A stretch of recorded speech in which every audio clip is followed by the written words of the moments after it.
Hello, all you lovely people. Welcome to my lovely channel. I'm the GPS guide CJ Metal, and today I'm guiding you to the left-hand path by Entombed. In case you're wondering, yes, there actually is a right-hand path as well, and I think you're all smart enough to decipher what each path means and what it ultimately leads to. Released in 1990, the world witnessed the creation of something evil and very obscene, the unholy birth of a new death metal region. Entombed and others had put Sweden on the map as a metalhead destination, especially for those into the death metal, because death metal is awesome, obviously. By this time, the USA had its own death metal scene, and it had been around for a few years, and at the same time, the US had also developed an expectation as to what death metal should sound like. However, that would soon change. Everything changed when the Fire Nation attacked. No, I'm just kidding. It's actually when Entombed dropped this disgusting, gritty, distorted piece of filth into hell, and then Satan was like, shit, these mortals need to hear this fucking awesome-ass death metal. This album features the now iconic HM2 pedal. This pedal would become one of the defining features of Swedish death metal with its buzzsaw-like sounding effect. Entombed utilized this to their advantage and combined it with their own little take on death metal. With this new tone, Entombed took death metal to another level of disgust and grittiness, capitalizing on what the US had done with death metal.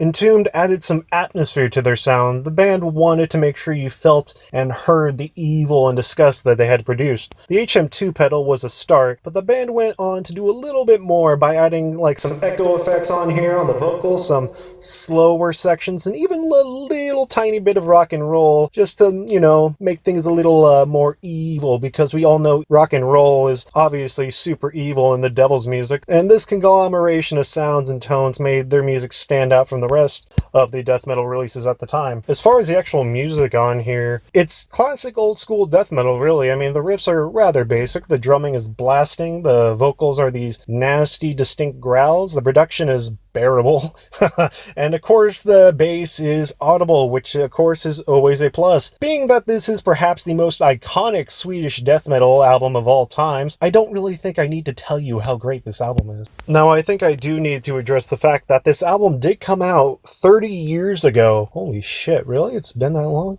Since that time, the Swedish death metal scene has exploded, and copycat bands have been popping up ever since. The reason I bring this up is because unless this is your first time hearing Swedish death metal, it doesn't really pack the same punch it would when it was like first released in the 1990. Like in my case, I heard Swedish death metal before this album, so when I heard this album for the first time, it didn't really sound all that special to me. I mean, obviously this album is still great and is a prime choice cut of Swedish death metal, but it's difficult to rank it any higher because the Swedish death metal market has been so saturated. Sweden has carved out a spot for itself as a country where you could find quality metal music, whether it be older bands, newer bands, older albums, newer albums, it doesn't matter. Sweden is a metalhead friendly country. Well, everyone, that's all I have today for this review. Thank you all for watching and liking and commenting and subscribing and all that kind of stuff. Also, please don't forget to tell a friend to do all that same stuff I just said, so, you know, I can expand this channel. As I mentioned before, I have a little more time now, so I'm trying to get a little more creative with the channel, so, you know, be sure to stick around for some more videos and stuff like that. And yeah, I'm kind of just prattling at this point, so I might as well stop here. Anyways, as always, I will see you all at the next review.